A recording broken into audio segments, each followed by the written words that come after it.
Salve, meus queridos, tudo em paz?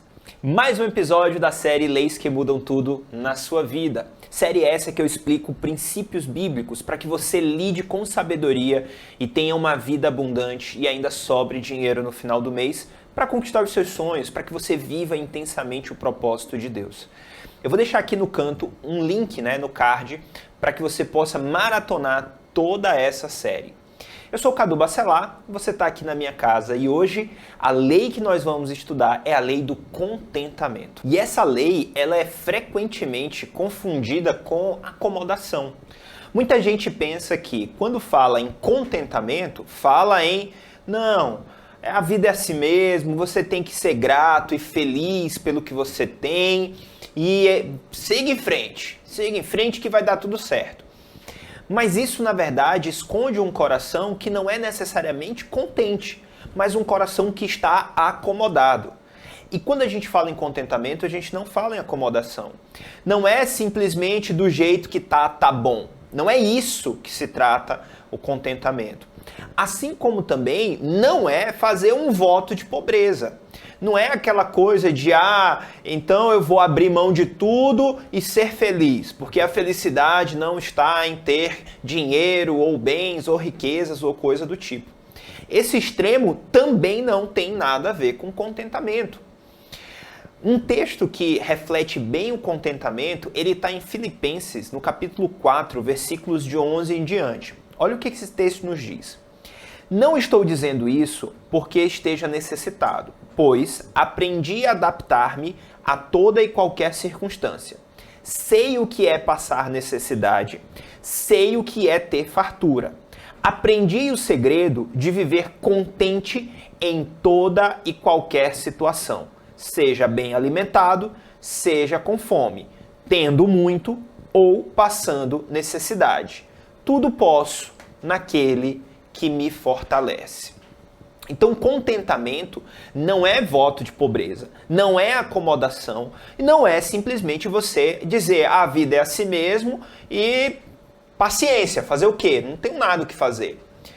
Deus me fez para ter essa vida. Não é essa situação. Contentamento, o segredo do contentamento está em, independente da situação, independente do que você tenha ou deixe de ter, independente do que você conquiste ou deixe de conquistar, que você esteja e permaneça centrado e grato por aquilo que você tem. Então o contentamento ele está muito relacionado com a lei da gratidão. Gratidão primeiro a Deus e gratidão àquilo que você fez ao longo da jornada. Vamos aprofundar um pouco mais sobre isso. Contentamento tem muito a ver com a forma com que você olha para o passado e a forma com que você olha para o futuro. Vamos começar pensando um pouco sobre como olhar para o passado. Existem pessoas que olham para o passado com aquela visão e aquele sentimento de saudosismo. Aquela coisa assim, poxa, naquele tempo é que era bom, porque ali tudo dava certo, porque ali eu fui muito bem sucedido, porque ali no passado deu certo, porque o meu casamento era assim, porque os meus filhos eram menores, carinhosos, porque a vida era isso e era aquilo. E a pessoa acaba olhando para trás com aquele sentimento de saudade, que por vezes parece ser um sentimento muito saudável, muito gostoso de ter, de ficar com aquelas lembranças, O problema é que esse saudosismo, se você olha para isso com esse sentimento, existe uma chance grande de que você fique preso a esse passado, de que você olhe para o passado e diga assim, naquele tempo era bom, hoje não é.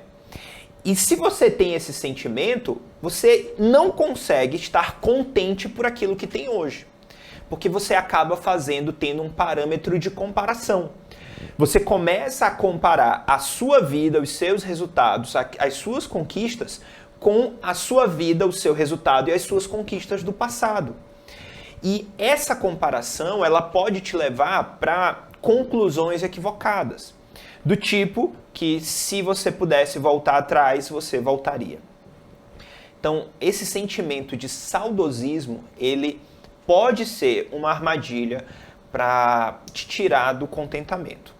Uma outra forma de olhar para o passado que não é legal, que não é saudável, é olhar com repulsa. São aqueles momentos que você olha para trás e diz assim, cara, foi o pior momento da minha vida, eu odeio aquilo ali, eu quero deixar isso para trás, eu não quero nem falar sobre isso, né? Esse sentimento de eu não quero nem falar sobre isso, ele denota que existe uma ferida aberta, de que ainda existe uma raiz de amargura, uma dor que precisa ser curada. Se você olha para o passado com repulsa, você tem a tendência de permanecer preso a esse passado.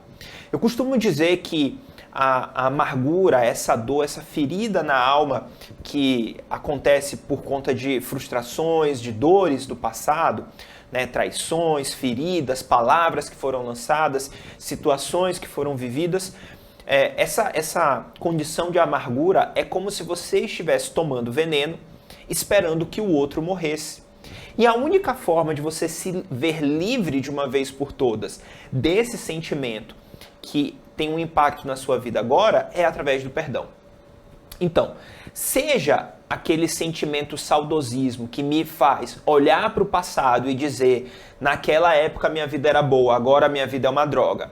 Ou esse sentimento de olhar para o passado com repulsa, de dizer não, eu não quero nem saber, eu fui muito machucado e eu não quero nem conversar sobre isso, né? Que é um sentimento que te prende, que te causa dor. Essas duas formas vão te manter preso ao passado, sem considerar o presente. E quando a gente fala de contentamento, a gente fala sobre a gratidão da jornada e não necessariamente da alegria da conquista, da alegria do objetivo concluído.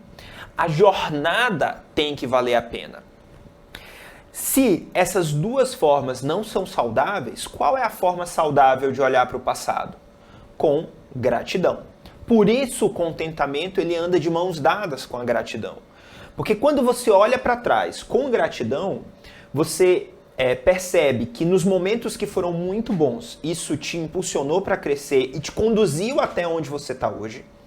Mas você também olha para trás que nos momentos que foram muito ruins, apesar da dor que foi gerada, isso foi tão importante quanto para te conduzir onde você está hoje.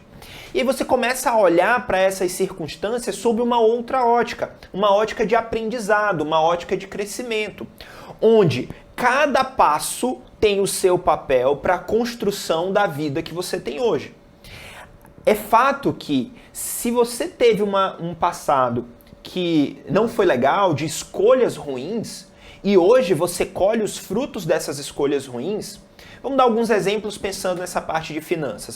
No passado eu fiz um monte de empréstimo, fiz um monte de besteira financeira e hoje estou endividado, estou colhendo os frutos disso.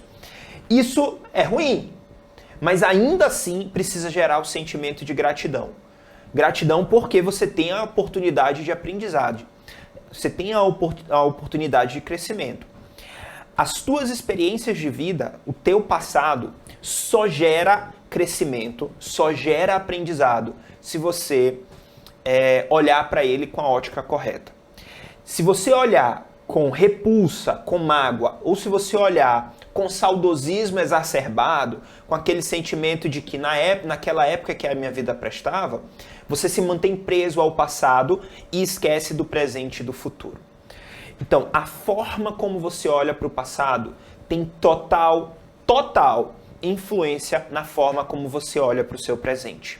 Agora, não só a forma como você olha para o passado, né, tem impacto nesse presente e no contentamento, mas também a forma como você olha para o futuro. E aí tem um outro texto bíblico que me chama muita atenção sobre isso. Ele está lá em Mateus, no capítulo 6, tá? Olha o que a Bíblia nos diz aqui a partir do versículo 25. Portanto, eu lhes digo, não se preocupem com as suas próprias vidas, quanto ao que comer ou beber, nem aos seus próprios corpos, quanto ao que vestir. Não é a vida mais importante do que a comida e o corpo mais importante do que a roupa? Observem as aves dos céus, não semeiam, nem colhem, nem armazenam em celeiros. Contudo, o Pai Celestial as alimenta. Não têm vocês muito mais valor do que elas? Quem de vocês, por mais que se preocupe, pode acrescentar uma hora que seja à sua vida? Por que vocês se preocupam com roupas? Vejam como crescem os lírios do campo. Eles não trabalham, nem tecem. Contudo, eu lhes digo que nem Salomão, em todo o seu esplendor, vestiu-se como um deles. Se Deus veste assim a erva do campo, que hoje existe e amanhã é lançada ao fogo, não vestirá muito mais a vocês, homens de pequena fé? Portanto, não se preocupem dizendo que vamos comer, ou que vamos beber, ou que vamos vestir, pois os pagãos é que correm atrás dessas coisas. Mas o Pai Celestial sabe que vocês precisam delas. Busquem, pois, em primeiro lugar o reino de Deus e a sua justiça, e todas essas coisas lhes serão acrescentadas. Não se preocupem com o amanhã, pois o amanhã se preocupará consigo mesmo. Basta a cada dia o seu próprio mal. Forma como você enxerga o futuro, ela também tem vínculo, tem ligação com essa lei universal do contentamento. E quando a gente fala sobre essa ansiedade que por vezes eu encontro lidando com clientes, com amigos, com as pessoas, né? Ah, Cadu, mas eu não sei, se não der certo, e o futuro, e tá tudo tão incerto, e a política, e a economia, e não sei o quê, e a minha empresa, e os meus clientes, e aquela ansiedade, né? Você trazer o sentimento de algo que ainda não aconteceu. E trazer essa dor que ainda não aconteceu. Isso tem muito a ver com a forma como você olha para Deus. Quem é Deus para você? Se você enxerga Deus como um pai, um amigo soberano, o criador de todas as coisas, como a fonte de todas as coisas, se você olha para Deus e vê que Ele, na verdade, é quem supre as tuas necessidades, que Ele usa canos, digamos assim, né, meios para te mandar a provisão, a ansiedade acaba não tendo espaço no seu coração. Porque se Deus, que é o dono de todas as coisas, é quem manda o meu sustento, por que eu vou ficar ansioso? Agora, perceba o que a gente conversou no começo da nossa conversa, nossa aula. Isso pode conduzir as pessoas para um estado de acomodação, de achar que, eu sou contente pelo que eu tenho, Deus é que manda, então a minha vida vai ficar desse jeito. E aí você entra no outro extremo, porque você acaba quebrando outros princípios, como por exemplo o princípio da diligência. Você acaba sendo irresponsável com outros princípios de sabedoria. Então, o fato de reconhecer Deus como a fonte da provisão não te leva para um estado de acomodação. Eu diria que muito pelo contrário. Eu sou tão convicto daquilo que Deus vai fazer na minha vida, de que eu vou mover aquilo que está ao meu alcance, a minha fé nele vai se materializar em ações práticas na minha empresa, no meu negócio, nos meus relacionamentos, na minha família, nas minhas finanças. Eu sou tão convicto da ação de Deus que eu escolho agir. Não porque eu queira passar na frente dele, mas porque eu sei que existe a parte de Deus e que existe a minha parte. De que Deus não vai fazer aquilo que ele direcionou para que eu faça. Então, quando a gente pensa em contentamento, a visão que eu tenho de futuro também tem um impacto severo em como eu me sinto hoje, em como eu me percebo hoje. A gente já viu de que forma olhar para o passado tem impacto no sentimento do contentamento, assim como a forma como você olha para o futuro tem impacto nesse mesmo sentimento. Mas o presente também tem algo que tem um impacto direto na lei universal do contentamento, que é o que eu chamo de régua do sucesso. Pensa comigo, a riqueza e o sucesso não é um conceito universal. Ele é um conceito particular de cada um. Como assim, Cadu? Me explica isso melhor. Vamos pegar duas situações. Alguém que tem um padrão de vida de classe baixa, classe média, ganha ali um salário mínimo por mês, né, tem ali a sua casinha e tal, tem uma vida estruturadinha. Se você chegar para essa pessoa e disser o seguinte, olha, quanto é 100 mil reais para você? O que você faria com 100 mil reais? Esse cara vai abrir um sorriso e vai dizer, 100 mil reais? Pô, 100 mil reais, minha vida tá resolvida. 100 mil reais eu faço muita coisa, 100 mil reais é muito dinheiro. Porque a percepção de riqueza dele, 100 mil reais é muito rico já é muito dinheiro. Mas se você olhar para um mega empresário, um CEO de uma grande empresa, que ganha 100 mil reais por mês, e chegar para ele e falar, o que você faz com 100 mil reais? Falar, eu pago as minhas contas de um mês. O valor desse patrimônio, o quanto vale esse volume financeiro, é diferente. Então, cada pessoa tem uma percepção de valor, cada pessoa tem uma percepção de sucesso. Existem pessoas que vão olhar para o sucesso como sendo comprar um carro novo, uma casa nova, trocar de carro todo ano. Existem pessoas que vão olhar para o sucesso como sendo, não, se eu trabalhar ali, bater meu ponto, terminar, minhas contas tiverem tudo paga direitinho, para mim tá maravilhoso, a vida tá ótima. E tá tudo certo com os dois casos. Eu não tô aqui para julgar nenhum dos dois. Eu tô aqui para te mostrar que os conceitos são diferentes. E aí, se nós pararmos para pensar, cada uma dessas pessoas tem uma régua que mede o seu sucesso. Então, se sucesso para mim é pagar as contas todo mês, e eu estou com contas atrasadas, logo eu não estou tendo sucesso. Se sucesso para mim é trocar de carro todo ano, e eu não estou trocando de carro todo ano, logo eu não alcancei o sucesso. Se sucesso para mim é palestrar para 1 milhão de pessoas e eu não estou palestrando para 1 milhão de pessoas, estou palestrando para 500 mil, logo eu não atingi o sucesso. Então, o sucesso ele tem uma régua que mede o quanto você caminhou até lá. O grande problema é que, por vezes, eu comparo o meu sucesso, eu meço o meu sucesso pela régua de uma outra pessoa. E as redes sociais, elas abriram, escancararam as réguas de sucesso das pessoas. Porque as pessoas o tempo todo postam aquilo que para elas é sucesso. Elas comentam sobre aquilo que para elas é sucesso. Elas comentam, elas falam sobre a régua de sucesso da vida delas o tempo todo. Quando ela posta uma foto, né, na praia e tal, aquele visual e não sei o quê, ela está dizendo que aquilo para ela é sucesso. Quando ela posta uma foto fazendo uma mega viagem, e aí tem Instagrams que parece que você está olhando ali um roteiro de viagem, né? Porque é tanto país diferente, você está olhando a medida de sucesso daquela pessoa. Só que por vezes, eu não valorizo isso. Para mim, ok, eu quero fazer uma viagem por ano, eu estou tranquilo com isso. Não preciso viajar para todos os países do planeta. Não preciso viajar 5 vezes por ano. Porque existem outras coisas que para mim são mais importantes. Mas se eu não tomar o devido cuidado, eu começo a contaminar a minha régua de sucesso, a deixar ela de lado e a pegar a régua de sucesso dos outros.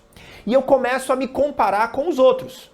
Eu já falei que se comparar com o passado é prejudicial, antecipar o futuro também, mas se eu me comparar no presente com uma outra pessoa, eu também caio no risco, no erro, de não ser contente com aquilo que eu tenho.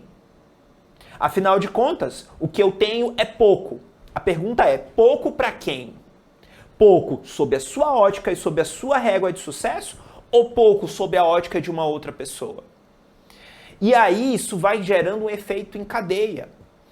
Por exemplo, eu deixo de celebrar as pequenas conquistas. Porque elas começam a se tornar pequenas. Sob a ótica de quem? Do outro, e não a minha. Às vezes aquilo para mim era muito legal. Às vezes eu estou chegando aqui, por exemplo, esse canal ele é um canal pequeno. Eu estou chegando aos primeiros 300 inscritos. Faltam aí umas 10 pessoas. Então, se você está assistindo e ainda não se inscreveu, se inscreve no canal. Me ajuda aí. Estou chegando a 300 inscritos. Se eu olho e comparo a minha percepção de sucesso com a percepção de um mega canal que tem 5 milhões de inscritos, eu vou olhar para 300 e vou dizer assim, cara, que droga, né? Isso aqui não é nada, que lixo, que coisa ruim, que resultados pífios. Mas se eu olho sobre a minha ótica, sobre a minha trajetória, eu olho e celebro isso. E eu falo assim, cara, que massa! Alcancei os meus primeiros 300 inscritos no canal. Que conquista legal! Percebe que a régua é diferente? Eu posso estar feliz e contente com 300 inscritos. Assim como essa pessoa que tem um mega canal vai estar feliz e contente quando bater 6 milhões de inscritos. A felicidade e o contentamento, ela não depende da quantidade de inscritos que se atinge. A felicidade e o contentamento, ela não depende da quantidade de dinheiro que se atinge na conta. Percebe? Essa régua, ela é relativa. Ela é relativa de pessoa para pessoa, mas ela é relativa de momento de vida para momento de vida. Se você está no começo da jornada e tem uma visão saudável do passado, presente e futuro, eu asseguro que você vai ser plenamente feliz com aquilo que você tem. E a tua régua de sucesso vai ter uma escala menor, mas uma escala que está em constante crescimento. Não porque você tem um desejo desenfreado de ter mais e mais e mais dinheiro, mas porque você tem um desejo desenfreado de de crescer cada vez mais a sua visão e de viver mais intensamente o propósito que Deus colocou no seu coração. A vida deixa de ter um parâmetro de comparação externo, deixa de ter um parâmetro de comparação interno e começa a ter um parâmetro de comparação com o próprio Deus, com aquilo que Ele mesmo te ensinou. Então, a régua do sucesso é um conceito que você precisa entender e trazer luz, clareza sobre isso na tua própria vida. Até que ponto você tem vivido a vida dos outros? Até que ponto você tem vivido em função dos outros? Até que ponto a tua medida de sucesso é pelo que os outros dizem do que é sucesso? Percebe que se você está preso ao que os outros dizem sobre o que é sucesso, você se torna escravo deles. E aí você não é livre financeiramente. Então, a nossa medida de sucesso, ela precisa considerar aquilo que Deus define como sucesso para nós. Vê o exemplo de Paulo. Não é necessariamente ter pouco dinheiro, porque ele fala, sei passar necessidade, mas sei ter fartura. Não se trata sobre quanto dinheiro você tem, mas se trata sobre a sua percepção de vida, a sua percepção sobre valor. Além dessa visão de passado, de futuro e de presente, que tem impacto no coração contente ou não, a gente tem aqui um guarda-chuva sobre essa forma de olhar para a vida, que é aonde eu estou acumulando tesouros. A gente leu agora há pouco Mateus capítulo 6, alguns versículos, mas se a gente voltar um pouquinho nesse texto e ler o versículo, deixa eu ver qual aqui, vamos ler o 19, 18, vamos ler do 19 em diante, tá? Ele fala o seguinte, não acumulem para vocês tesouros na terra, onde a traça e a ferrugem destrói, e onde ladrões furtam, mas acumulem para vocês tesouros no céu, onde a traça e a ferrugem não destrói e ladrões não arrombam nem furtam. Pois onde estiver o seu tesouro, aí também estará o seu coração. Então, aonde eu escolho juntar tesouros, também tem impacto no meu coração.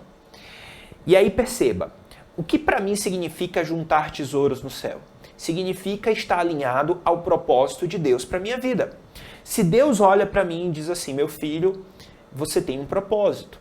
Eu quero que você sirva ao mundo dessa maneira, que você zele pelas pessoas. O seu ministério é esse, o seu propósito é esse. À medida que eu alinho a minha vida a essa direção que Deus me dá, e as minhas decisões começam a ser tomadas nesse sentido, naturalmente eu começo a colher frutos disso. Frutos eternos, frutos espirituais. Eu também vou colher frutos materiais. Mas, se o meu coração está preso naquilo que é material, se esse material for destruído, o meu coração sente. Mas se o meu coração, apesar de construir coisas materiais, olha para aquilo que é eterno, e está naquilo que é eterno, está no relacionamento que eu tenho com Deus, na direção que Deus tem para a minha vida, se o meu coração está em servi-lo, amá-lo sobre todas as coisas, me render a Ele, servir as pessoas que estão ao meu redor, se eu tenho uma vida que está alinhada ao propósito que Ele me deu, a visão de futuro que Ele colocou no meu coração, ainda que o meu material tenha algum tipo de prejuízo, ainda assim eu me mantenho contente, porque aprendi a ter fartura e a passar necessidade. Então o que eu tiro de tudo isso? É que o contentamento é um estado do coração. eu sou grato, eu sou justo, sou íntegro, eu percebo tudo isso que Deus faz, me alinho ao propósito dele e por isso me torno contente em qualquer situação. Ele não depende de fatores externos, ele depende de fatores internos. Se eu estou bem com o meu passado, se eu estou em paz com o meu futuro e se o meu parâmetro de presente o parâmetro vinculado ao propósito de Deus, não tem como eu perder a perspectiva de gratidão e de contentamento. E aí você pode me perguntar, Cadu, mas quais são os benefícios de ter um coração contente em qualquer situação? Eu vou te listar alguns, tá? O primeiro deles é que você tem serenidade, você tem paz no teu processo de crescimento de vida. Porque se você olha para o passado de uma forma saudável, se você estabelece metas e objetivos para o futuro sobre a tua régua de sucesso, isso te deixa mais sereno. Diferente do que as pessoas normalmente pensam, ter objetivos não causa ansiedade. Porque eu já ouvi muita gente dizer assim, Cadu, se eu traçar objetivos eu fico ansioso, se vai dar certo, se não vai. Eu te digo que provavelmente os teus objetivos, esses que você está dizendo que traçou, são objetivos de uma outra régua de sucesso de outra pessoa.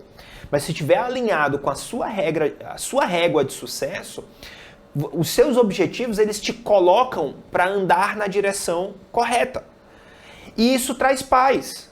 Porque você sabe que você está percorrendo a jornada certa, dia após dia. E aí você consegue ter serenidade para tomar decisões diante de situações difíceis. Porque elas vão vir.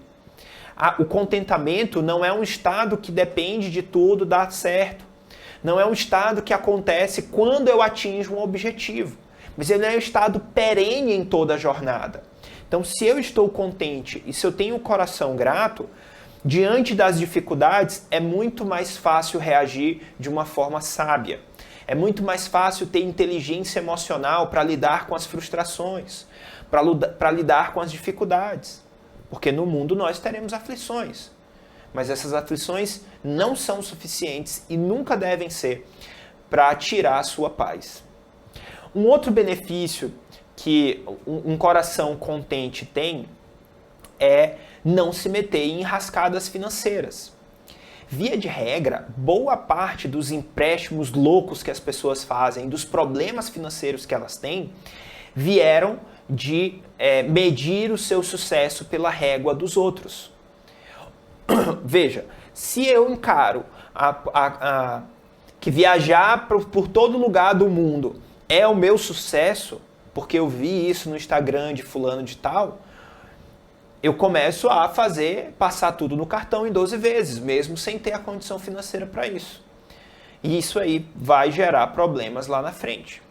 Porque eu comecei a atrelar o meu conceito de alegria, de felicidade, de contentamento com esse objetivo e perdi a perspectiva da jornada.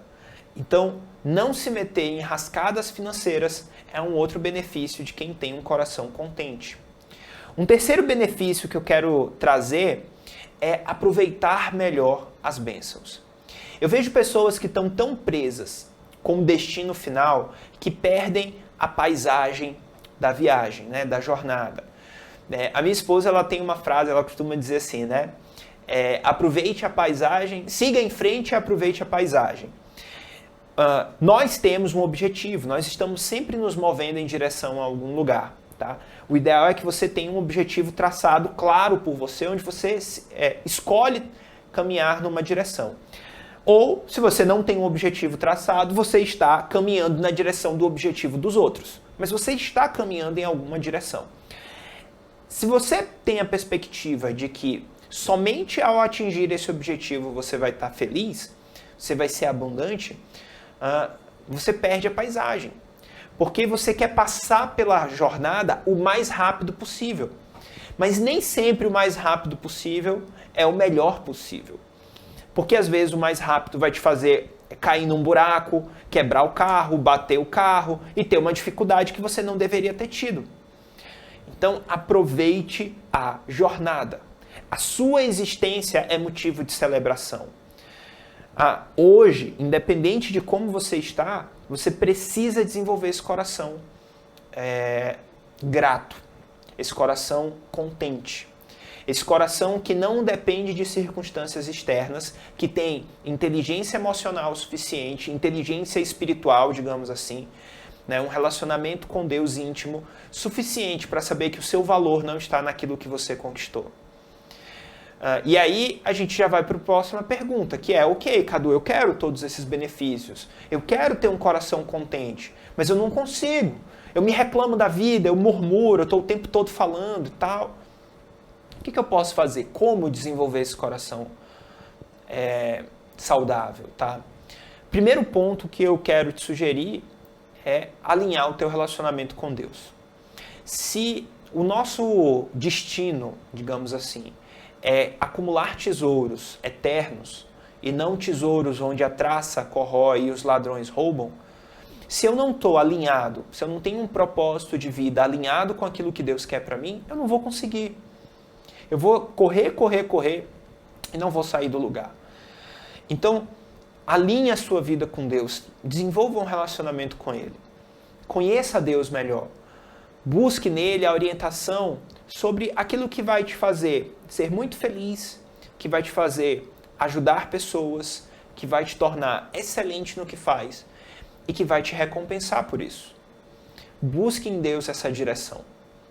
Um segundo passo que você precisa é olhar para o passado com a visão correta. E aqui a gente está falando, por vezes, de perdoar feridas que ainda estão abertas.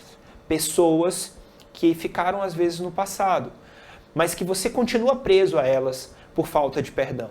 E não percebe que os seus resultados financeiros, que os seus resultados familiares, até mesmo o seu relacionamento com Deus, está sendo minado, está sendo envenenado por esse sentimento ruim, por essa amargura, por essa dor que você carrega lá de trás até agora. Então, olhar para o passado com a visão correta é o segundo passo. Uma vez que você alinhou com Deus, você pergunta e pede, Senhor, sonda o meu coração, vê se há em mim algum caminho mau. O que é que eu preciso perdoar? O que é que eu preciso me arrepender? Porque assim como o perdão libera você de prisões do passado, o arrependimento também. Porque arrependimento é mudança de direção. Então, quando você olha para feridas, às vezes, que você causou, você verdadeiramente se arrepende, você muda de direção. E aquelas coisas que antes eram uma prisão, te levavam para um caminho ruim, agora se tornam aprendizados para te conduzir para um caminho correto. Aquilo que era dor se transforma em bênção, aquilo que era maldição se transforma em bênção. Então, em relação àquilo que é do passado, olhe para o passado, libere perdão para aquilo que precisa ser liberado perdão, e olhe para o passado e se arrependa daquilo que merece arrependimento. Olhe para o passado e diga assim, Senhor, eu sou grato por tudo que eu vivi até aqui, coisas boas e ruins.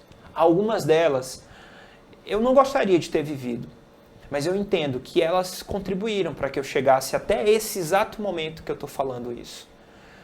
Outras delas eu me arrependo de ter feito, mas eu também entendo que elas podem me gerar crescimento. Eu quero olhar para trás com gratidão, porque até aqui o Senhor esteve comigo. Eu quero olhar para trás com confiança, porque a tua misericórdia se renovou todos os dias do meu passado, até amanhã de hoje, e me permite ter uma nova chance para construir um futuro diferente.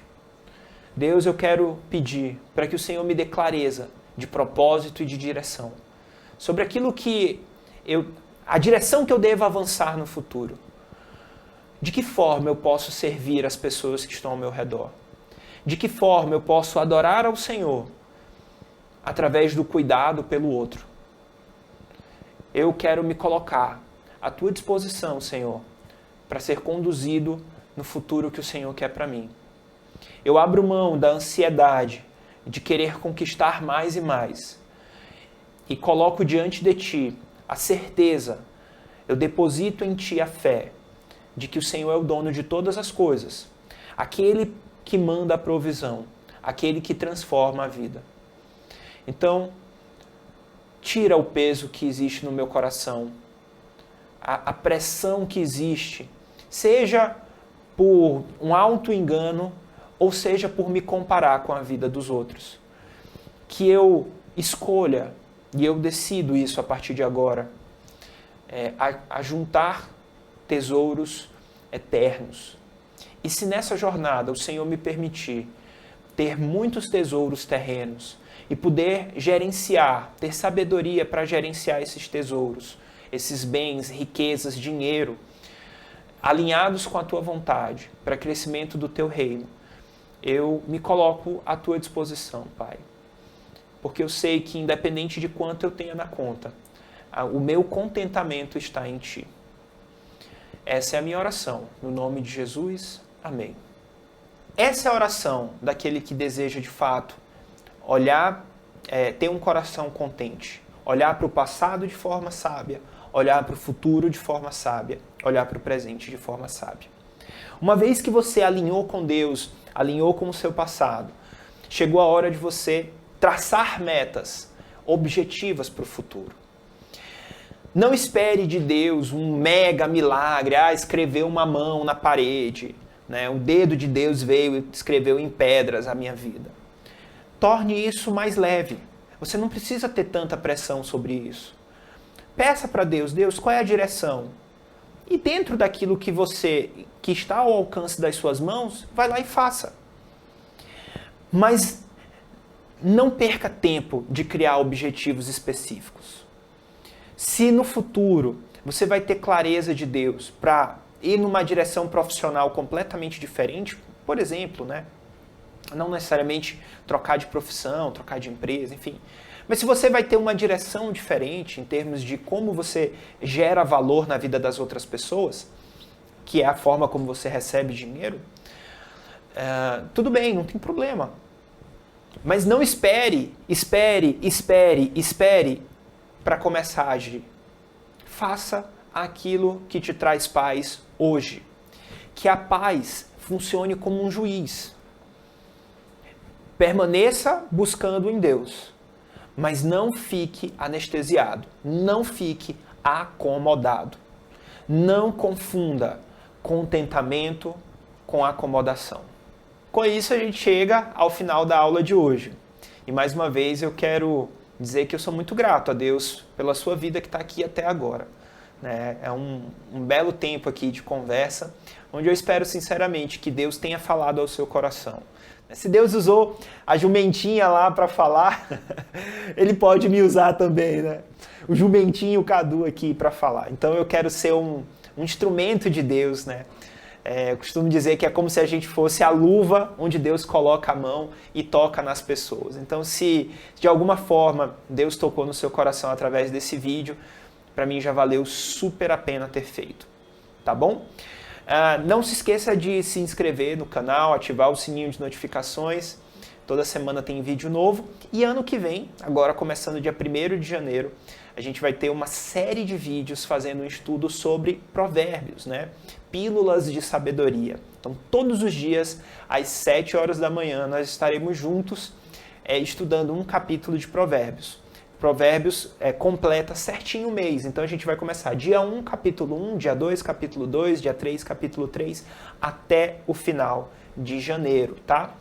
Então, se você está assistindo esse vídeo depois que já aconteceu, você não pôde participar ao vivo, mas vai ter uma série aqui, uma playlist aqui no canal, que eu posso deixar o link, né? Não vai estar o link hoje, mas quando eu criar o primeiro episódio eu posso colocar o link aqui. Né? Então, qualquer coisa comenta aí embaixo se eu tiver esquecido de botar o link, que isso às vezes acontece, tá bom? No mais, você pode me acompanhar também, a gente pode interagir, conversar em outras redes sociais. Se você tem alguma dúvida, tem dificuldades, quer alguém para conversar, conte comigo, estou aqui para fazer parte, para mim é um grande privilégio fazer parte da sua jornada, certo? Deus te abençoe, fica na paz de Deus e fui!